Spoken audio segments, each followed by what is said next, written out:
উপন্যাসের নাম প্রথম চোখে হারানো। লেখিকা মামুনিয়া নূর। পর্ব ১৯ কথা বলার দিন। পর্ব ১৮ সেই রাতের পর। নীলা ঘুমোতে পারেনি।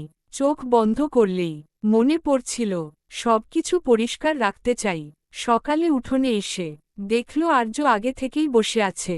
চা ঠান্ডা হয়ে গেছে, কিন্তু সে নড়েনি। সারারাত জেগেছিলে? নীলা জিজ্ঞেস করল। আর্য হালকা হাসল।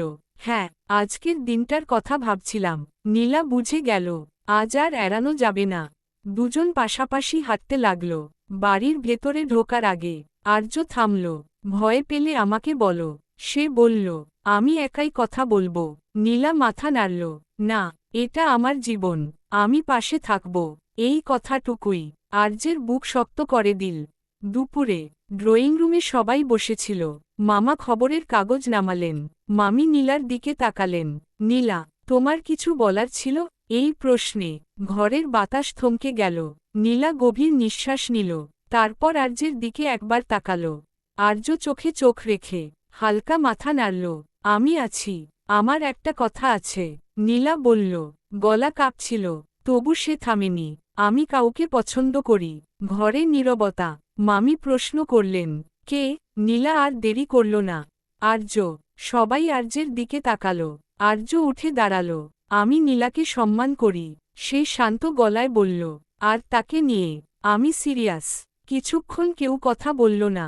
তারপর মামা বললেন, এই বিষয়গুলো হঠাৎ হয় না। নীলা বলল, হ্যাঁ, তাই তো আমরা আগে বলছি। এই স্পষ্টতায় ঘরের টানটান ভাবটা একটু আলগা হল। সন্ধ্যায় ছাদে এসে দুজন পাশাপাশি দাঁড়াল। আকাশে মেঘ, কিন্তু বৃষ্টি নামেনি। ভয় পেয়েছিলাম। নীলা বলল, তবু হালকা লাগছে। আর্য বলল, সত্য বললেই মন হালকা হয়। নীলা তার হাত ধরল। এইবার স্পর্শটা ভরসায় ভরা। যাই হোক, নীলা বলল, আমি পিছু হটব না। আর্য হেসে বলল, আমিও না। এই পর্বে কোনো সিদ্ধান্ত চূড়ান্ত হল না, কিন্তু একটা দরজা খুলে গেল। সত্যের দরজা। আর সেই দরজা দিয়েই ভালোবাসা এগোতে শুরু করল, আরও দৃঢ় হয়ে। দুটি পর্ব ২০ পরিবারের প্রতিক্রিয়া। আর অপেক্ষার দিনগুলো আসবে পুষ্পিন পরের পর্ব পেতে। সাবস্ক্রাইব ফলো করতে ভুলবেন না। জলজলে হার্ট।